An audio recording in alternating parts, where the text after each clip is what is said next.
Vou contar uma história para você. Embora você já conhece, quer dizer, não sei se todos conhecem. Alguns conhecem. A Bíblia vai falar de um homem chamado Eliseu. Amém? Amém. Eliseu chegou à casa de uma mulher viúva, profetizou que esta mulher viúva teria um filho, e ela teve um filho. Mas com o passar do tempo, a criança cresceu, e um dia ele estava trabalhando com o pai, e ele veio a reclamar da cabeça que estava doendo, e então ele morreu. Esta mulher pega a criança, leva até um quarto que tinha no fundo da casa dela, quarto esse que ela mesma e o seu marido tinha preparado para que um profeta dormisse ali. Esse profeta era o profeta Eliseu. E esta mulher da terra de Sunem foi lá e deitou então o menino na cama do Eliseu e foi até o profeta, conversar com o profeta. Quando ela está chegando perto do profeta, o profeta estava lá no monte, no retiro dele, tendo a vida dele. Ela foi recepcionada por um auxiliar do profeta. E quando então ela é recepcionada por esse auxiliar do profeta, ela não quer conversar com ele, ela passa direto, não fala nada com ele. E ela vai até o Eliseu.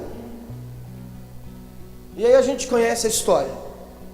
A história a gente conhece que Eliseu vai lá então e conversa com aquela mulher, vai até a casa da mulher, ora pelo menino, impõe o seu corpo sobre o corpo do menino, e o menino é curado, ressuscitado, devolvido à mãe.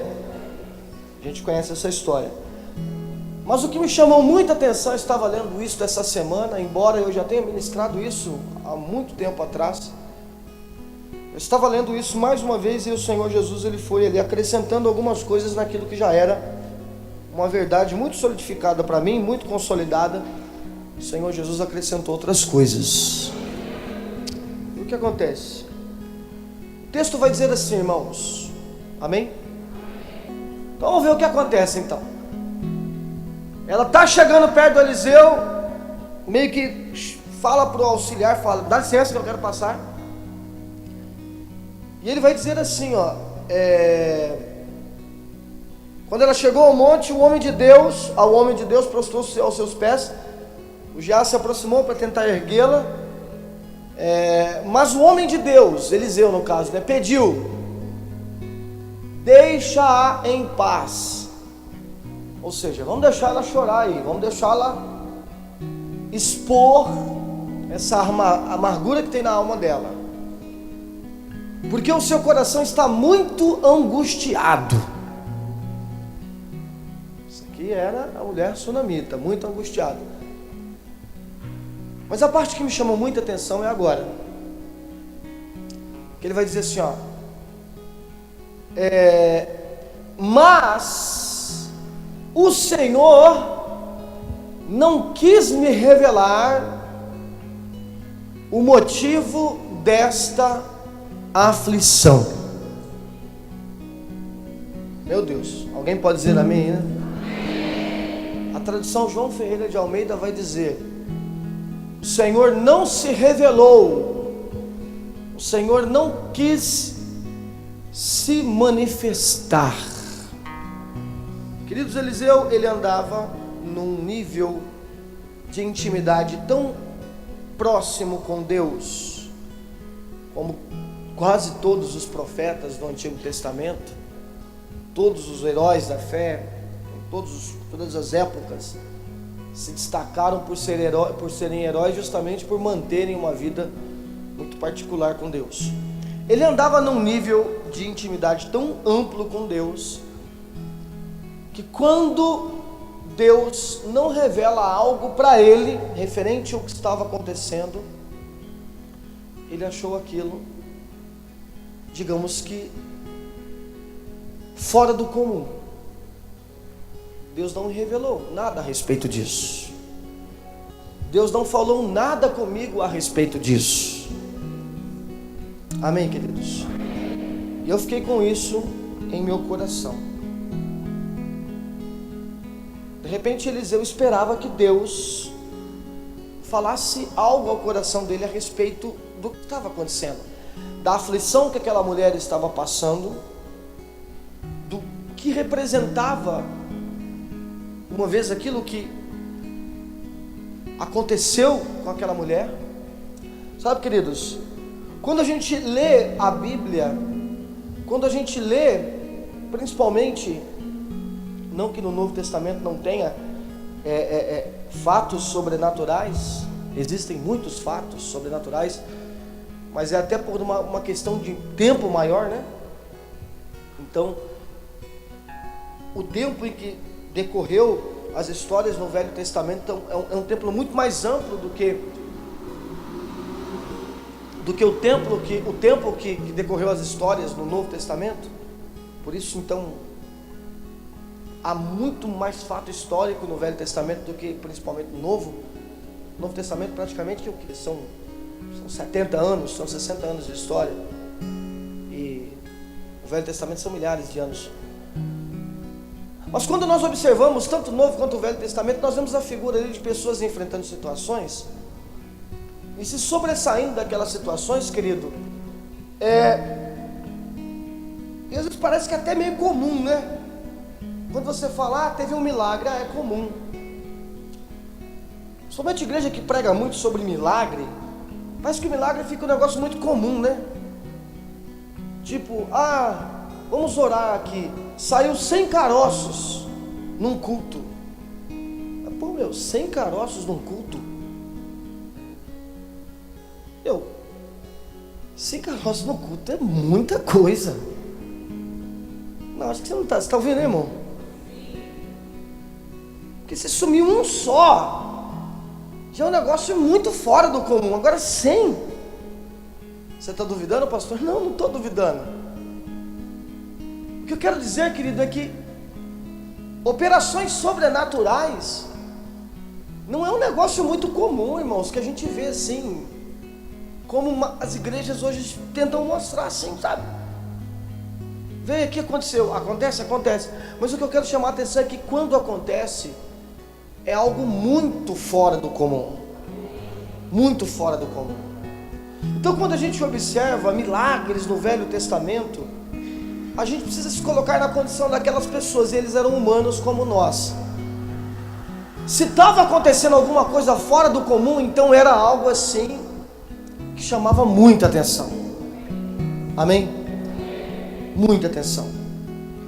E quando eu observo esse texto de um homem como Eliseu, que experimentou muitos sinais, prodígios, coisas sobrenatural, quando ele simplesmente não sabe qual é o motivo da angústia daquela mulher, a gente falou, o que aconteceu? Será que ele deixou de ser profeta? Será que ele deixou de ser de Deus? Irmãos, Deus não havia revelado algo a ele. E quando eu leio esse texto aqui no capítulo 27, irmãos, eu também nem sei, no versículo 27 do capítulo 4 inteiro, mas quando eu observo esse versículo 27 e leio a história inteira, e depois eu sei que o menino vai ressuscitar, eu nem sei se a dúvida que Eliseu tinha, Deus revelou a ele, porque eu não sei se tratava de uma simples cura.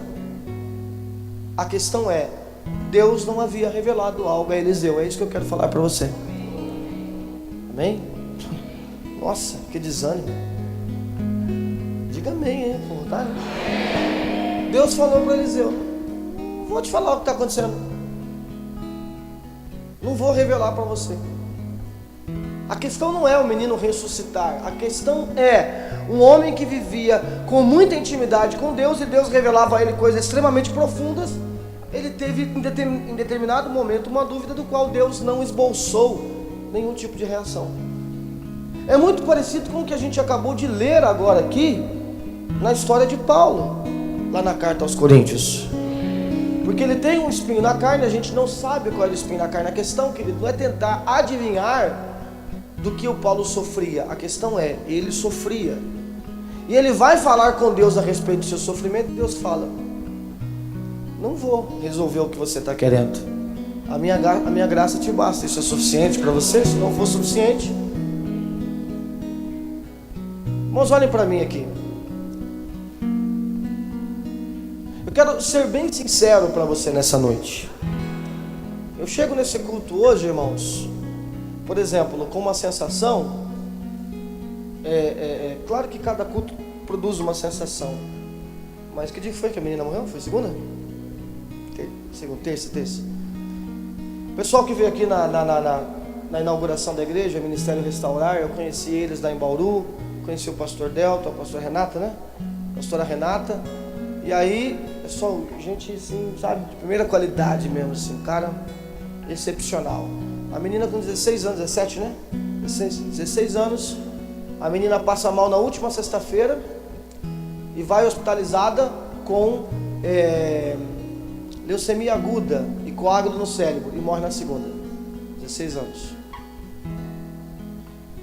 Quando a gente tem filho, a gente sempre leva isso por uma questão muito passional, né? Poxa, se fosse meu filho, como eu reagiria? O que eu quero falar para você, irmãos, é que tanto no Velho Testamento, quanto no Novo Testamento, quanto agora, lutas, aflições têm acontecido na vida de pessoas que servem a Deus. E que servir a Deus não é, digamos que servir a Deus não é uma blindagem para que você não sofra problemas.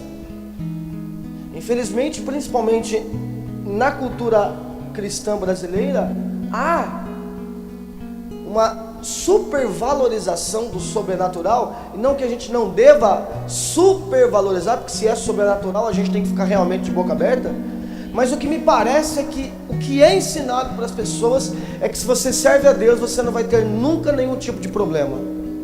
Eu não posso falar para você que biblicamente isso é verdade, porque se eu falar eu estarei mentindo, e o meu compromisso é com a verdade. Que a partir do momento que nós vivemos num corpo humano, nós estamos sujeitos aos reflexos e os problemas que esse corpo humano está sujeito. Nós só não teremos mais problemas de ordens humanas quando o mortal for revestido daquilo que é imortal. Do contrário, mesmo você tendo Deus habitando dentro de você, você vai ter que lidar com algumas questões. E a questão aqui é uma só: como nós agimos quando Deus não esboça nenhum tipo de reação? Como nós nos comportamos quando Deus não fala nada a respeito de algo? Imagine você é subordinado meu, eu sou seu chefe, eu não falo nada com você a respeito de algo e você sai fazendo um monte de coisa. Eu vou chegar para você e vou falar: você está fazendo algo, mas eu não falei nada com você a respeito disso. Eu não te dei nenhuma direção, não te dei nenhuma diretriz, eu não te dei nenhuma palavra, você foi fazendo. O que eu quero chamar a tua atenção aqui, queridos, nós temos um quadro de aflição, nós temos um quadro de desespero, e Deus não fala nada com Eliseu. Imagine se fosse você, se estivesse com o seu filho doente, ou se você estivesse doente, no caso dela que estava morto, e você enfrentando um quadro muito aflito, e tudo que você esperasse fosse uma resposta de Deus, e Ele não desce. É isso que eu quero que você entenda. Esse é o quadro.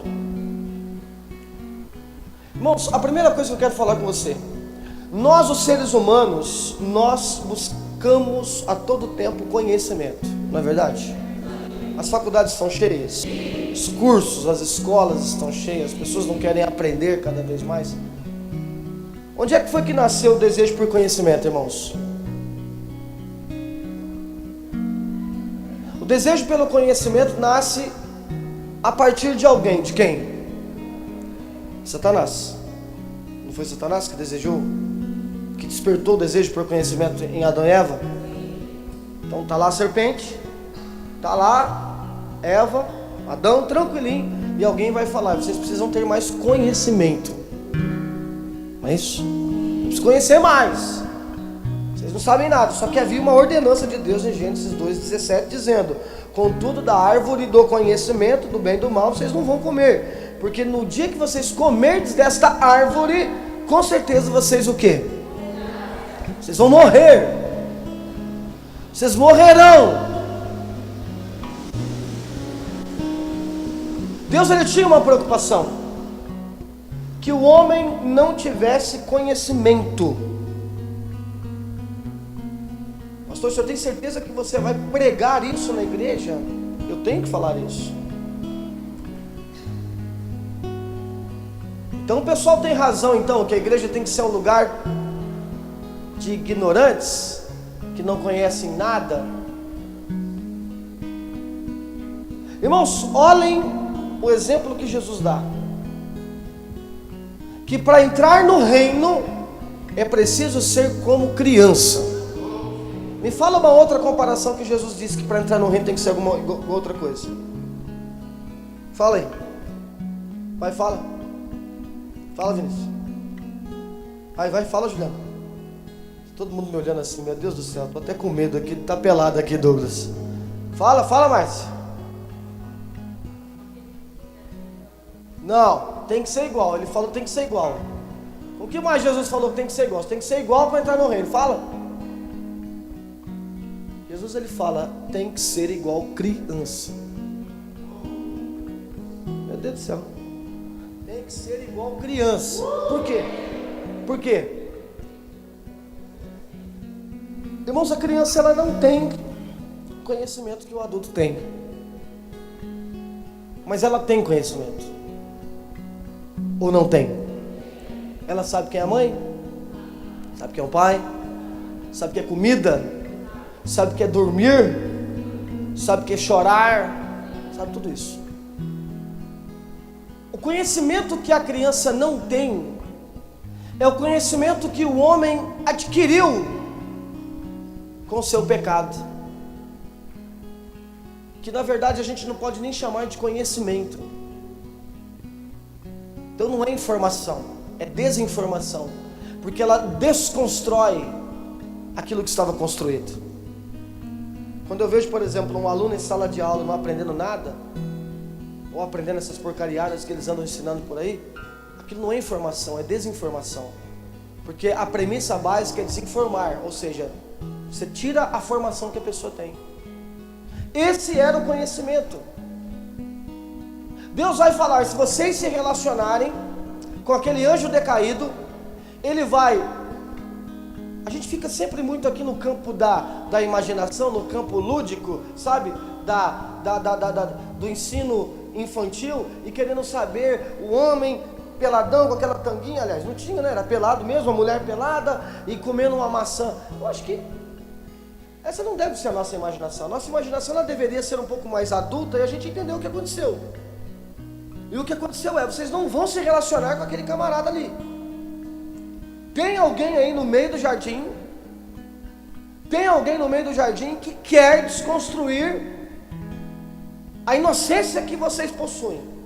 E a partir do momento que começa o diálogo, Satanás consegue então oferecer um tipo de conhecimento ao homem que não era útil. Diga isso comigo.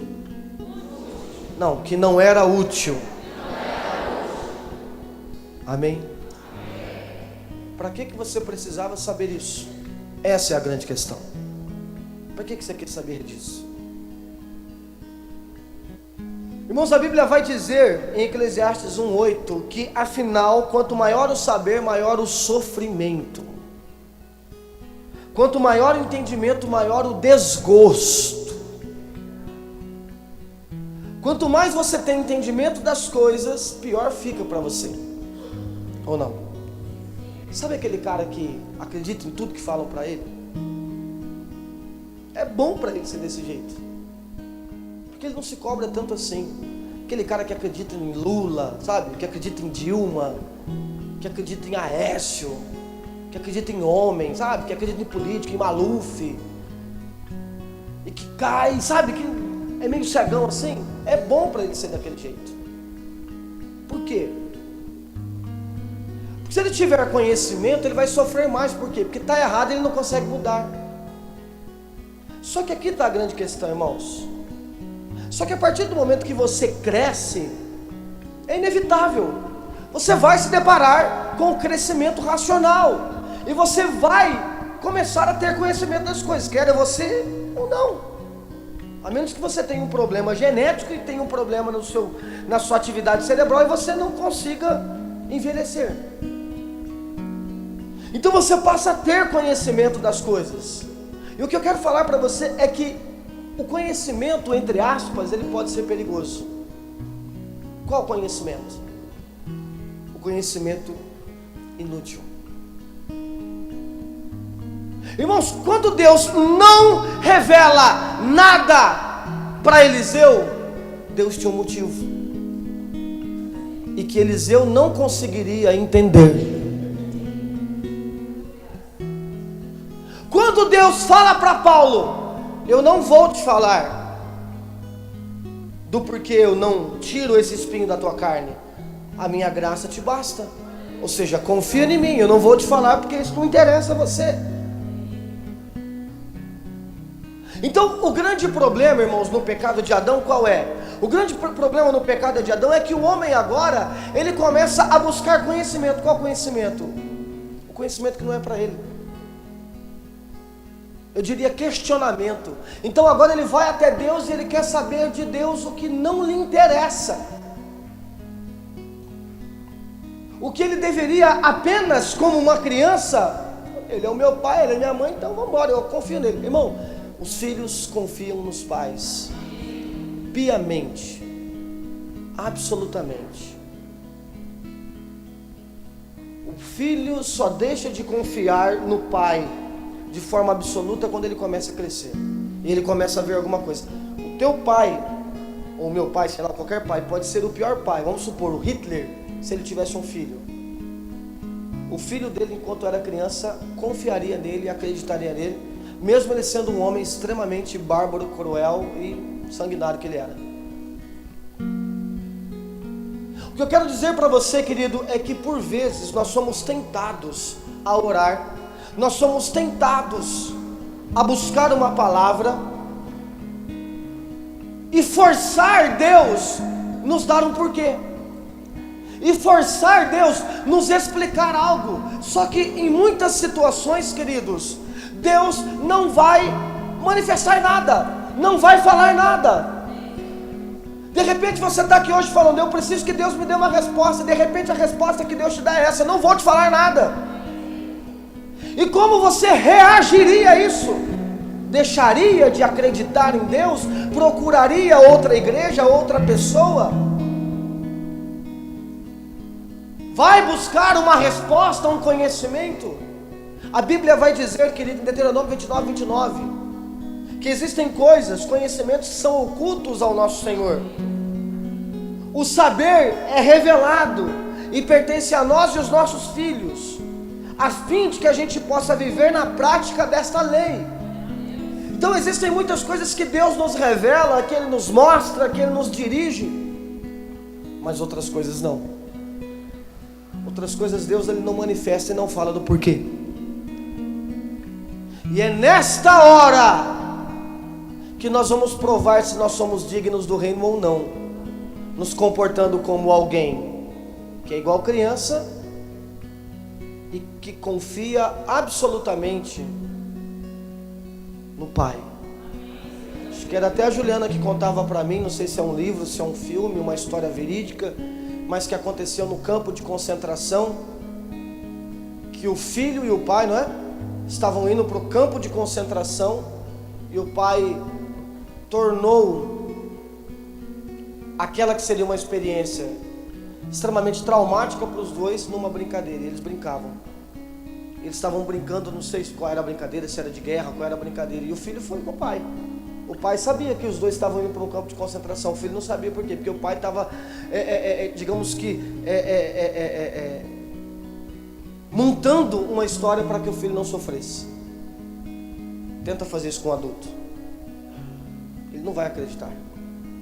Mas uma criança acredita no que o pai está dizendo. Uma criança acredita no que a mãe está dizendo.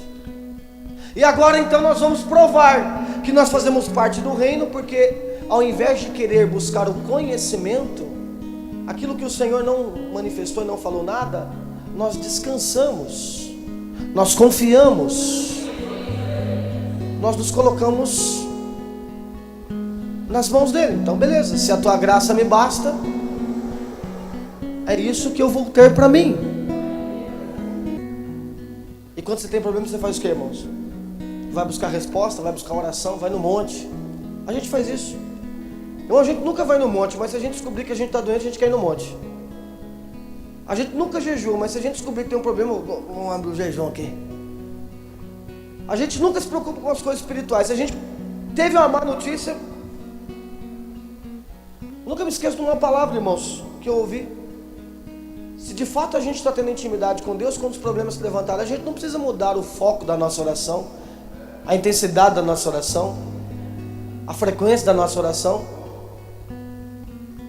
Por quê? Só porque apareceu um problema? Então quer dizer que agora eu vou contar algo novo para Deus do qual Ele não saiba? Amém? Qual é o conhecimento que você está querendo buscar, querido? Essa é a questão.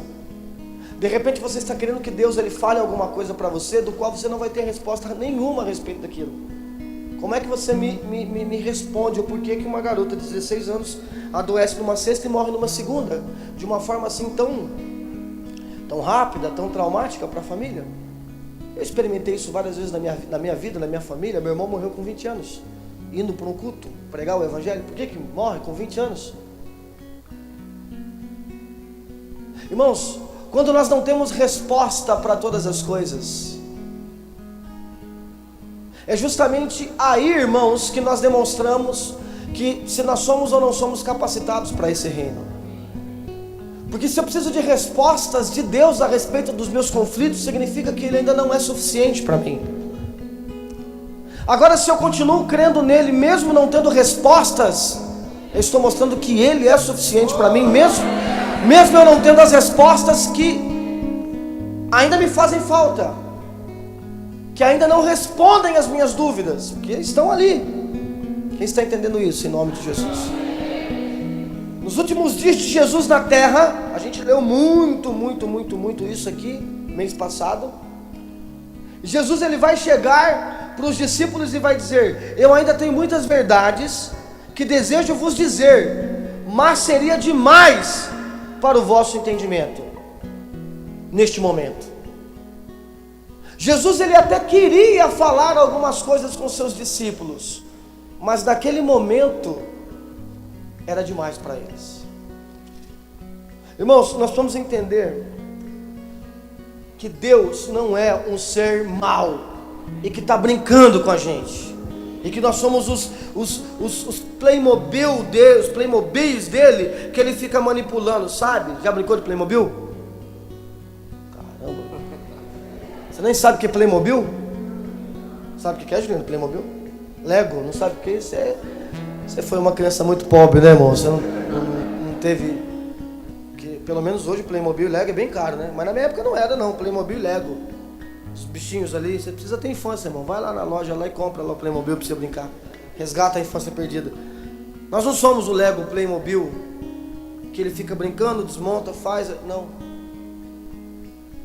Ele sempre desejou compartilhar o seu íntimo com o homem. Ele sempre desejou compartilhar os seus segredos com o homem. Mas a questão é, a partir do momento que o homem se relaciona com o conhecimento mau, a partir do momento que o homem se relaciona com aquilo que era inútil, ele diz: eu não posso compartilhar isso com você no momento. E é o que Jesus vai falar. Eu queria falar muitas coisas para vocês, mas eu não posso falar agora. Irmão, você acha que o que Jesus queria falar é a respeito do Espírito Santo? Claro que não. Ele já tinha falado do Espírito Santo. Daqui a algumas horas ele falaria do Espírito Santo. Não era do Espírito Santo que Jesus estava falando que queria falar, mas eles não tinham capacidade para ouvir. O que Jesus queria falar para esses homens era algo a respeito da eternidade. O que Jesus queria falar para esse homem era todas as respostas que o ser humano precisa. Mas ele não podia falar naquele momento porque eles não estavam em capacidade. Não é que Deus não vai te dar a resposta porque Ele não gosta de você. Não é porque Deus não vai te dar uma resposta porque Ele quer te ver sofrer. É porque de repente a resposta que Deus vai te dar, você não vai ter estrutura para ouvir, querido. Mesmo que ela seja o melhor para a tua vida. Então a grande questão aqui, o título dessa ministração é Coisas Secretas. É isso. É eu ser como criança, descansar no reino de Deus. E o que Ele revelar a mim, é porque aquilo é necessário. E o que Ele não revelar a mim, eu descansarei nele. Eu não vou mudar o meu relacionamento com Deus, porque Ele não mudou o relacionamento dele comigo. Irmão, quando você tem um problema e você chega diante de Deus cobrando Ele, é como se você estivesse falando assim, ó: estou te cobrando porque o Senhor mudou o relacionamento comigo. Por quê? Porque o Senhor permitiu eu ter uma enfermidade, o Senhor permitiu eu perder meu carro, o Senhor permitiu eu perder meu trabalho. Irmão, o fato de você perder o seu trabalho, o fato de você perder o seu carro, o fato de você perder dinheiro não significa que Deus está gostando menos de você. Não significa. Ele continua te amando da mesma forma. E as lutas diárias que todos nós enfrentamos fazem parte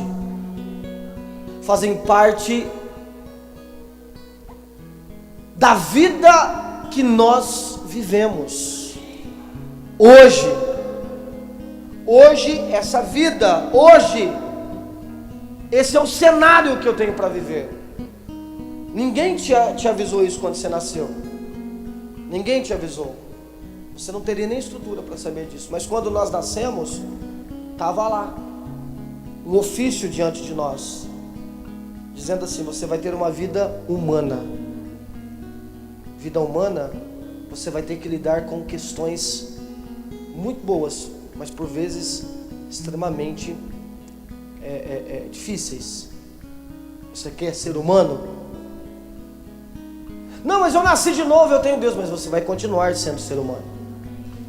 Quando você morrer, ou se eu voltar antes, aí sim, a tua vida humana será revestida de uma glória que não é humana. Ela é sobrenatural. Está acima do ser humano. Mas essa é a vida que você vai ter agora.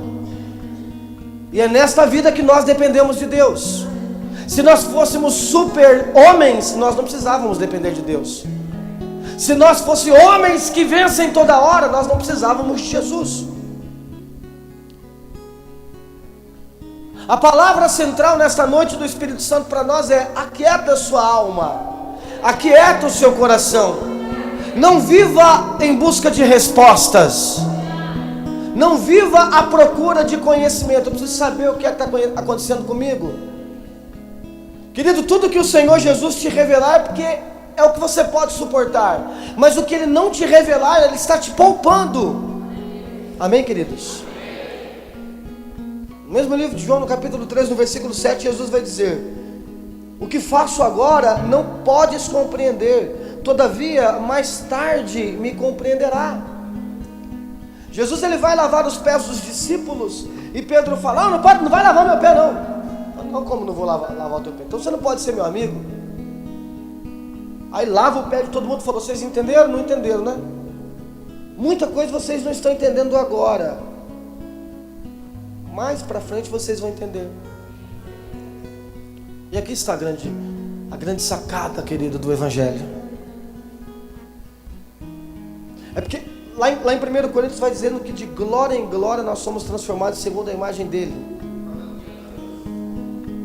Isso significa dizer, irmãos,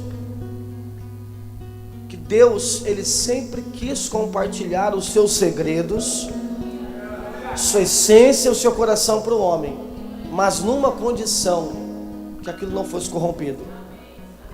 Por isso Ele teve que ser expulso do jardim. Expulso ele do jardim, por quê? Porque senão ele vai ter acesso a tudo aquilo que é do reino, tudo aquilo que é do céu, só que contaminado. Aí ele vai contaminar aquilo que é santo. Por isso tem que ser como criança. A Bíblia Jesus não vai dizer que o homem vai entrar no reino dos céus e ser como criança. dizendo que para entrar tem que ser como criança. Por que criança? Porque tem que nascer de novo. Porque na perspectiva que agora você abre mão de tudo aquilo que é humano, de todo aquele conhecimento, sabe, supérfluo do ser humano, ele começa então a dizer: então agora eu vou começar a revelar coisas a você. E o porquê de cada coisa. Hoje eu entendo, irmãos, o porquê que muita coisa aconteceu há 5 anos atrás na minha vida. Hoje eu entendo o porquê que muita coisa aconteceu há 10 anos na minha vida. Pode ser que quando eu chegar aos 70, eu vou ter essa mesma percepção se eu continuar como criança, dependendo dele. Mas o grande problema é que às vezes você quer saber de algo que o Senhor ainda não te revelou, e pode ser até que Ele te revele lá na frente. Pode ser que Ele até fale com você: olha, por que isso aconteceu na sua vida? Então a questão é, nós vamos chegar à conclusão que o que o Senhor falar é o que nós precisamos, e o que Ele não falar é o que nós não precisamos. Jesus não vai falar algo que você não precisa ouvir. Você não precisa ouvir, Ele não vai falar nada. E o problema é que às vezes a gente está à procura dessa resposta, perguntando, e Ele não vai nos dar uma resposta, porque não é o que nós precisamos. Em Eclesiastes vai dizer no capítulo 7, versículo 29: sendo assim, eis a única conclusão que cheguei: Deus criou o ser humano justo, mas o ser humano se deixou envolver por muitas astúcias e muitas ilusões. Quando nós nascemos de novo, nos colocamos como criança diante dele, Ele fala: bem-vindo ao reino. Não permita, amém? Amém? Vou falar com vocês, amém, irmão? Não permita que estas ilusões e estas astúcias do mundo comecem a corromper o teu coração, a ponto de você comprometer, danificar, dissolver aquela justiça que Ele compartilhou com você. Infelizmente, irmãos, eu vou te falar a dura realidade, mas muitos cristãos que passam por lutas e problemas, muitos cristãos que passam por lutas difíceis, uma vez que lutas difíceis só seres humanos passam por elas, mas muitos, quando passam por esse momento, é justamente o momento de maior dúvida para essa pessoa, é justamente o momento de maior dificuldade para essa pessoa. Os que esperam no Senhor, os que confiam no Senhor, os que delegaram a Ele a condição de cuidar de sua vida, se comportam diferente. Como eles se comportam? Da mesma forma que eles passam pelas lutas, é assim que eles passam pelos momentos, entre aspas, felizes. Uma vez eu vi uma pessoa que morreria 3 meses depois, 6 meses depois, de um câncer mortal, adorando a Deus e cantando: vim para adorar-te, vim para... E alegria. Eu me perguntei: Deus, por que esta pessoa passa por um momento desse com tanta alegria? Querido, porque se eu tenho Deus em minha vida, então Ele vai passar comigo por todos os momentos, não importa qual seja o momento. Deus não revelou. O que nós temos feito, quando a gente vai orar e diz: tira esse espinho da minha carne, e Ele diz: a minha graça te basta. Tudo que eu queria ouvir era: vou tirar, mas Ele não fala nada a respeito disso. São em nossas aflições, nos nossos momentos de fraqueza, que nós temos a oportunidade de entregar tudo a Ele, descansar nele, e independente da decisão que Deus tomar a respeito da nossa vida, eu sei que é o melhor que Ele tem para mim. Quem crê nisso em nome de Jesus? Amém? O apóstolo Paulo, ele escreveu uma carta tremenda, fantástica aos irmãos de Éfeso. E é interessante porque no meio da carta de Éfeso, irmãos, ele para um pouco o que ele estava falando para defender a vida dele, para defender o ministério dele. E é um capítulo até um pouco meio que pouco explorado por nós. A gente vai explorar muito o capítulo 4, o capítulo 2. Mas no capítulo 3, quando ele está defendendo o seu apostolado, ele vai dizer assim, ó: por essa razão eu, Paulo, prisioneiro de Cristo por amor de vós, não judeus. A primeira coisa que ele diz é: eu sou prisioneiro de Cristo. Porque todo mundo achava que ele era prisioneiro de Roma. E ele vai dizer: não, não tem nada de Roma aqui não. Não tem nada de judeu aqui não. Eu sou prisioneiro de Cristo. Quem me colocou nessa cadeia aqui foi Cristo. Sabe, irmãos, a gente tem muito costume de delegar a função dos momentos desagradáveis da nossa vida às pessoas. Ah, é porque é minha mãe, ah, é porque é o meu pai, ah, é porque é o meu casamento. Paulo vai dizer: eu estou passando por isso aqui porque Cristo quer que eu passe por isso aqui. Quantas vezes nós passamos por dificuldades em nossas vidas e nós atribuímos aquelas dificuldades às pessoas, mas Paulo vai dizer: eu sou prisioneiro de Cristo, Ele me colocou aqui. Querido, nós temos que colocar em nosso coração que a nossa vida é dirigida por Deus, e o que está acontecendo em nossa vida é com a direção e com o aval dEle. Então Deus, Ele é mau comigo? Não é mau, porque é o que eu preciso. Às vezes eu não entendo o que eu preciso. Vai explicar para o teu filho que ele precisa tomar banho. Vai explicar para o teu filho que ele tem que estudar. Vai explicar para o teu filho que ele precisa tomar remédio. Paulo continua: se é que sabeis da dispensação da graça de Deus que me foi concedida em vosso favor, e como por revelações me foi manifestado o ministério conforme vos escrevi acima, de forma resumida. Assim, quando ledes, podeis perceber o meu entendimento sobre o ministério de Cristo. Ele vai falar: ó, estou explicando para vocês o ministério de Cristo. Então, quando vocês estiverem lendo essa carta, vocês precisam entender o porquê que eu estou preso. E ele vai explicar qual é esse mistério. Olha o versículo 5, a parte principal aqui, ó. Este mistério não foi dado a conhecer as pessoas de outras gerações, mas agora foi revelado pelo Espírito aos santos apóstolos e profetas de Deus. Opa, estamos falando de conhecimento. Porque ele está dizendo: Deus está revelando algo para mim que Ele não revelou para Isaías. Deus está revelando algo para mim que Ele não revelou para Jeremias. Deus está revelando algo para mim que Ele não revelou para Moisés. Deus está revelando algo para mim que Ele não revelou para Abraão, embora eles tenham por fé acreditado nisso. E ele vai continuar dizendo: significando que por intermédio do Evangelho os não-judeus, aqui está então o mistério, os não-judeus são igualmente herdeiros com Israel, membros do corpo e coparticipantes da promessa em Jesus Cristo. Fui nomeado ministro desse Evangelho segundo o dom da graça de Deus, que me foi otorgado conforme a atuação do seu poder. Embora eu seja o menor de todos os santos, foi-me concedido a graça de proclamar aos gentios insondáveis riquezas de Cristo, revelar a todos qual é a dispensação desse ministério, que desde os séculos passados foi o quê? Mantido em oculto por Deus, que criou tudo.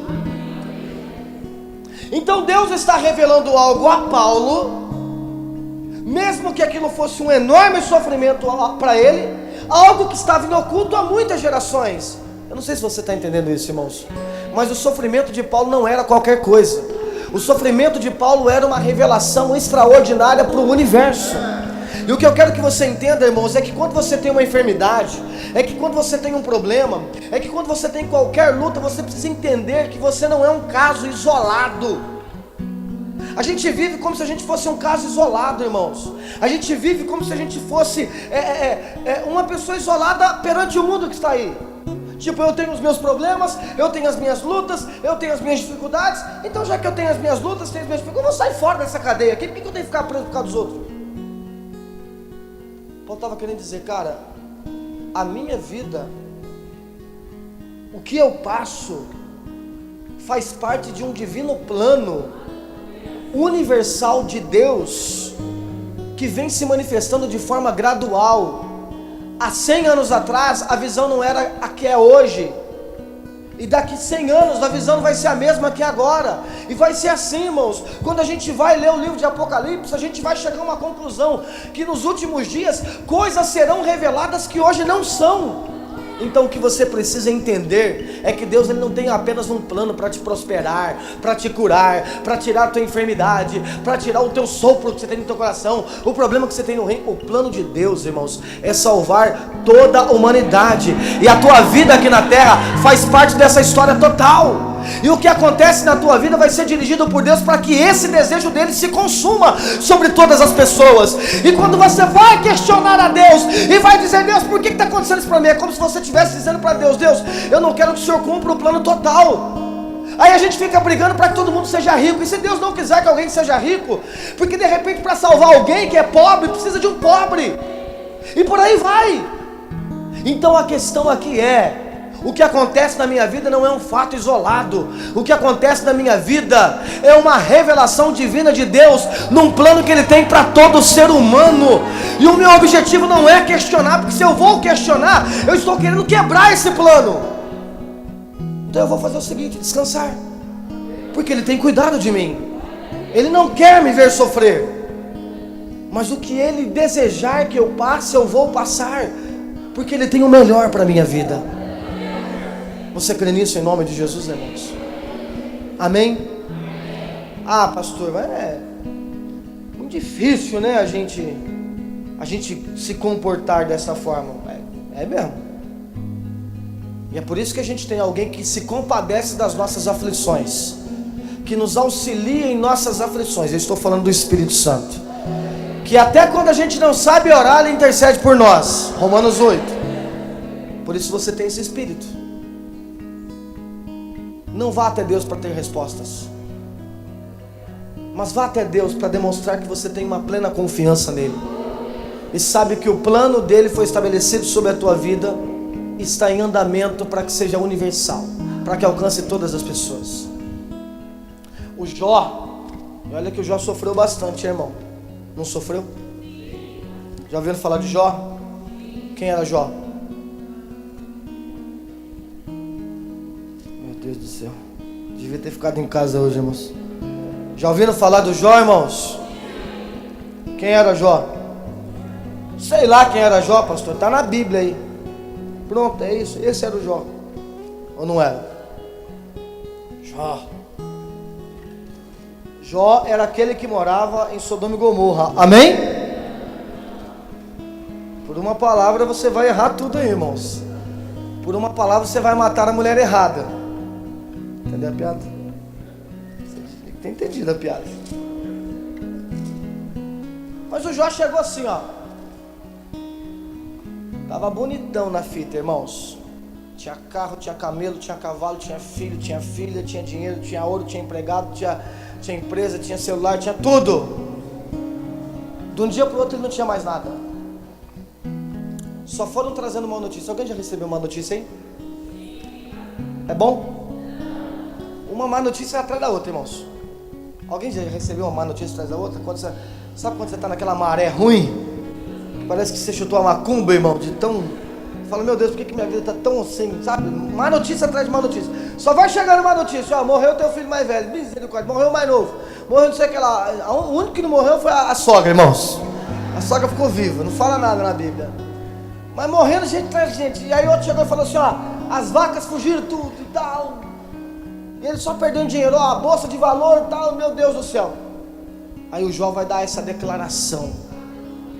E ele vai dizer assim, ó: ainda que eu desejasse questionar a Deus, eu não conseguiria. Jó 9:3, ó. Ainda que eu desejasse questionar a Deus, não conseguiria reunir argumentos plausíveis, nem uma vez em 1000 tentativas. Rapaz, só está acontecendo tragédia na minha vida, mas mesmo se eu desejasse questionar a Deus, aquilo que está acontecendo na minha vida, eu conseguiria. Mesmo se eu tivesse 1000 tentativas, eu não acertaria uma. Ajunta todos os seus argumentos, eu não conseguiria questionar ele. Irmãos, Esse é o exemplo que nos foi dado. Amém? Eu te faço aqui 4 reflexões. Reflexões conclusivas. Eu te faço 4 indagações. O que a gente tem feito quando o Senhor não fala nada? De repente você não tem tido respostas para muitas dúvidas que você tem tido. E o que você tem feito enquanto você passa por esse período? A resposta tem que ser sua, então eu não vou responder. Outra pergunta que eu te faço: será que você precisa saber de tudo realmente? Será que você precisa de toda a resposta? Porque pode ser que, como disse lá em Eclesiastes, depois que você souber, pode ser que você vai ficar pior do que você estava. Será que você realmente precisa de não precisa de tudo muito esclarecido? Outra pergunta: quanto você tem descansado nesse plano universal de Deus, do qual você faz parte? Quanto você entende isso, irmãos? Que a tua vida não é individual, que você não tem os seus problemas individuais, sabe? Eu comecei a despertar muito quando a gente faz pedido de oração para Deus. Final do ano, vamos fazer os nossos projetos a Deus. Por que eu faço um projeto para mim? Deus nunca falou de algo para mim. Eu tenho algo para você. Isso era um pensamento judeu. Ele vai salvar a nós, os judeus, e o resto que se lasque. O plano é coletivo. O desejo dele é para todos. Vamos fazer um projeto para todos. Aí sim, aí teria motivo, aí teria nexo, entendendo a vontade de Deus. O quanto você entende, irmãos, que o que você passa na tua vida não é um caso isolado. Paulo está falando: eu sou um prisioneiro aqui, mas não sou prisioneiro de Roma não, gente. Sou prisioneiro de Cristo, estou aqui por uma causa. Deus está revelando algo a mim que precisa ser revelado, que estava pendente há milhares de anos. Você tem esse entendimento, irmãos? Que as lutas que você enfrenta no trabalho, na saúde, na família, não são casos isolados.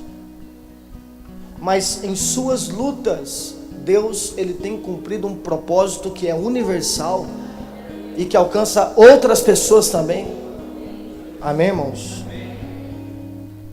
Por isso, o que o Senhor Jesus, se esta era a resposta que a gente poderia ter nesta noite, a resposta é essa. Então nós temos que descansar e saber, como falou Jó, né? E saber que Ele está determinando tudo. Ele está cuidando de tudo. Ele está dirigindo tudo.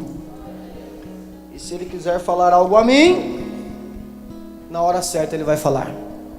Se Ele achar que eu não tenho estrutura para revelar algo a mim, eu vou continuar confiando nele. Deus é verdadeiramente sábio de coração, poderoso em forças. Quem já debateu com Ele ficou em paz. Ele é o que de fato transporta montanhas, sem que elas nem mesmo percebam. Em sua ira as coloca de cabeça para baixo em um instante. Deus é quem sacode a terra, tira do lugar, faz estremecer todos os seus fundamentos, dá ordem ao sol e ele deixa de brilhar. Ele veda e esconde a luz das estrelas. Só Deus é capaz de estender o próprio universo e pode caminhar sobre as ondas do mar. Ele é o criador de todos os agrupamentos estrelares: Órion, Pleiades, Ursa, as magníficas constelações do sul. Deus é quem realiza potentosos feitos, maravilhas, e que não se pode contar. Ele passa perto de mim, mas não consigo visualizar. Vai passando adiante de mim e eu nem consigo perceber. Com um gesto ele apanha a presa que deseja. Quem pode impedi-lo? Quem questionará-lo? Por que você está fazendo assim? Deus não refreia sua ira, até os monstros do caos e do mar. O séquito de Raabe curvou-se em rendição diante dos seus pés. Quanto menos poderei eu replicar-lhe, como poderei questioná-lo ou encontrar razão para argumentar com ele? Embora inocente, eu jamais teria o direito de contestá-lo. Tenho que reconhecer quem sou e rogar misericórdia diante do meu juiz. Assim que me fosse possível convocá-lo ao tribunal e ele se apresentasse, mesmo assim não acredito que isso faria dar ouvidos ao meu caso. Deus me esmaga como uma tempestade, porquanto esse é o seu propósito. E sem que eu lhe dê motivos, aumenta as minhas feridas. Ele não me deixa nem respirar e enche de amargura a minha vida. Deveria eu recorrer à força? Nem pensar, ele é a força. Ao tribunal, quem o intimidaria? Sou inocente e sincero, mas as minhas palavras me condenariam e me deixariam culpado. Sim, sou inocente, mas não considero a mim mesmo, desprezo a minha vida do meu ponto de vista. Depois você vai lendo em casa, porque esse texto aqui de Jó, ele é um negócio assim que arrebata o seu coração. Por quê? Porque nós estamos falando de questionamento. Jó não está falando assim, estou feliz pra caramba com tudo que está acontecendo na minha vida. Ele está dizendo, eu estou triste pra caramba, porque isso é ser humano. Estou decepcionado pra caramba, mas não vou questionar Deus. E por que eu não vou questionar a Deus? Porque eu não tenho condições para isso. Por que eu não vou questionar a Deus? Porque ao invés de questioná-lo, eu vou delegar a minha vida no comando, na direção, na autoridade dele. Amém, queridos? Então eu me deparo com esse texto lá de 2 Reis 4. O Senhor não me revelou algo. E eu chego nesta noite para dizer: você vai buscar muitas respostas em Deus, e pode ser que muitas delas Ele não vai te dar. É difícil para você ver um pregador falando assim, não é, irmão? Porque geralmente é o contrário, né? Vem aqui na igreja que você vai ter uma resposta. Qual é o pregador que fala o contrário? Vem aqui na igreja que você não vai ter resposta hoje. Hoje é dia de você sair dessa igreja sem resposta. E aí você vai demonstrar sua confiança. Porque você não precisa de resposta para acreditar nele. Você não precisa de resposta para confiar nele. O que você precisa é ser inocente. Filho, eu abro mão de todo conhecimento, eu abro mão de toda resposta, eu abro mão de todo porquê, e eu descanso no Senhor. Amém, irmãos? Grava esse texto de Deuteronômio 29. Algumas coisas ele revela, outras não. E a nossa missão é, uma vez que a gente é tão adulto, irmãos, e procura tanto conhecimento, abrir mão disso tudo. Chegar numa condição como Paulo. Eu estou revertendo a real situação. Porque a situação está dizendo, você é um prisioneiro. Roma te colocou aqui, mesmo que fosse nesse momento uma prisão domiciliar. Os judeus te colocaram aqui. Ele disse, não, Deus me colocou aqui. Sabe quem falou isso? José disse isso. José, ele vai chegar numa das passagens mais lindas da Bíblia e vai reunir os irmãos dele, se não me engano é Gênesis 38, e vai dizer assim, irmãos, por favor, parem de chorar.